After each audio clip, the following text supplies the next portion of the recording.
The Bella Vista City Council says it wants to look into ways to support a local nonprofit facing massive funding cuts.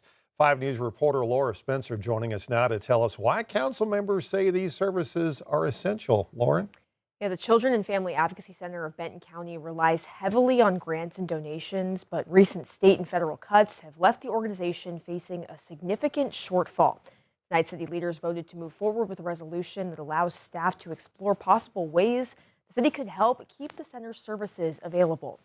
That goes directly to ensuring the services are possible for advocacy, forensic interviewing, medical exams, and counseling services to children and families impacted by abuse. Executive Director Natalie Tibbs says the Children and Family Advocacy Center is heading into 2026 with a projected $600,000 funding loss. Any of our services are going to be at risk because the very nature of the Children and Family Advocacy Center exists to bring comprehensive services to all children who are impacted by abuse. In 2024, the center served more than 600 children across Benton County, with about 5% of those cases coming from Bella Vista. One of the ways we're trying to overcome the challenge is just looking directly to the community that we serve and just saying, how can we partner to support our children that live right here? And they're our most vulnerable population, and I just can't fathom not taking care of them. That's why Councilmember Travis Harp introduced a resolution directing city staff to review financial information and identify ways of helping. Where children are victimized, it's our duty to provide protection for them and to provide a place where they feel heard and where they know they're believed. During Monday night's meeting, council members questioned how the city can remain fair and neutral towards all nonprofits and whether it's legally allowed to provide funding. In the end, the council voted to approve the resolution. We are just truly thankful for the leadership here in Bella Vista who have heard the need and are choosing to get involved, and anxious to see the ripple effect from here. The Benton County Quorum Court has already approved some funding support for both this year and 2026. Councilmember Travis Harp says he intends to bring forward a resolution or ordinance by next month that would look directly at funding the center, and they both hope that other Benton County cities will follow suit. Lauren Spencer, 5 News. All right, Lauren, thanks. A Washington County resident taking the county to court now over its use of federal COVID relief money. Centers on plans to use nearly $19 million from the American Rescue Plan Act to expand the detention center in the COVID mitigation project. The lawsuit was filed by Mac Mayfield, a local taxpayer and treasurer of the Arkansas Justice Reform Coalition. In it, he argues that federal Treasury guidelines prohibited using the funds to expand incarceration facilities and that the county has contributed to overcrowding and increased detention. They've also just ignored people right and left who have said, we really don't want to pay for it. We think it colors our community in a way that is not great for our future.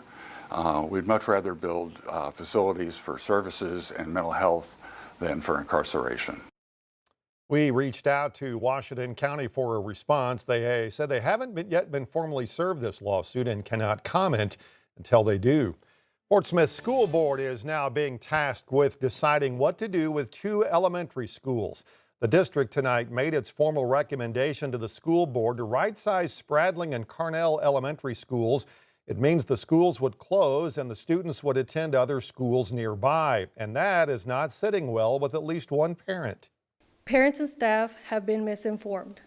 Closing Carnell is not a simple or realistic solution.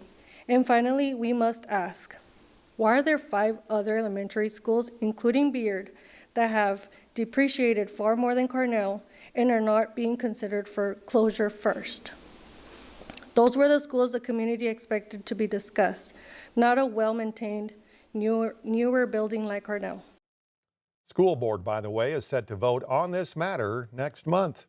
Tonight, we're hearing from Fayetteville police after a Northwest Arkansas woman raised concerns about the challenges she faced trying to get protection after leaving an abusive relationship.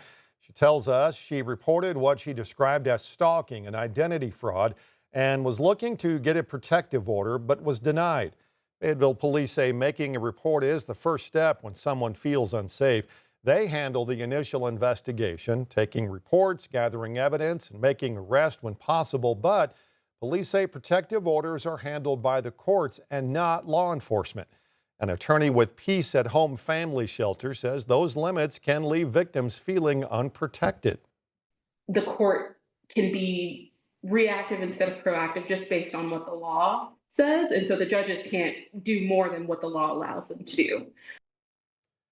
Peace at Home says its hotline is available 24/7. That number there at the bottom of your screen, 479-442-9811. Fayetteville Police also added that documenting what's happening, including text, voicemails, and video, can also help investigators. Police in Rhode Island still looking for the gunman who killed 2 Brown University students and wounded 9 others, releasing multiple images and videos showing someone they say is a person of interest. Katrina Kaufman has the latest. Providence police on Monday released this video taken before the shooting at Brown University that left 2 students dead and 9 injured. They believe this person is the same one seen calmly walking away from the scene on Saturday. There's no one that wants to put this individual in handcuffs than us. We're asking the public for assistance to be able to identify this individual. There is a growing memorial at Brown University for the victims in Saturday's shooting.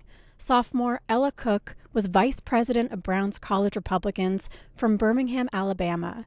Cook's church remembered her as someone who lifted up those around her. She's an incredible, grounded, faithful, bright light. Muhammad Aziz Umorzakov was a freshman with dreams of becoming a neurosurgeon. Brown's grieving, I'm grieving. The loss of him would be felt throughout this community. FBI officials are on campus. They've taped off the engineering building here where the shooting took place and are digging through dumpsters looking for any clues. Providence Police! Brown University went into lockdown for hours after the shooting Saturday. University officials canceled all remaining classes and exams for the semester. We also learned more today about the murders of filmmaker Rob Reiner and his wife, Michelle. LA police say the Reiners had been stabbed in their Brentwood home. Investigators say there were no signs of forced entry. The suspect in the case is their child, Nick Reiner. Police say their daughter discovered the bodies yesterday afternoon, and Nick was taken into custody within hours. We have our robbery homicide division handling the investigation. They worked throughout the night on this case and were able to take into custody Nick Reiner, a suspect in this case. He was subsequently booked for murder and is being held on $4 million bail. That bail was later revoked, and he is now being held without bond. 32-year-old suspect had battled addiction and homelessness for half his life. A decade ago, he actually wrote a screenplay about those struggles called Being Charlie. His father directed that film. New tonight, the U.S. Food and Drug Administration sent warning letters to several retailers for not removing recalled baby formula from their shelves. That formula has been linked to an outbreak of infant botulism. In early November, the FDA recalled By Heart baby formula with the scene on your screen, that's seen on your screen there. The agency said it communicated repeatedly with Target, Walmart, Kroger, and Albertsons, but none of those companies have responded. As of December 10th, 51 children from 19 states have either suspected or confirmed cases of infant botulism after exposure to that product. All 51 children have been hospitalized, but no deaths have been reported. By Heart says it is investigating the cause of the contamination. Botulism exposure is rare but potentially fatal, leading to constipation, weakness, breathing problems, and even respiratory arrest.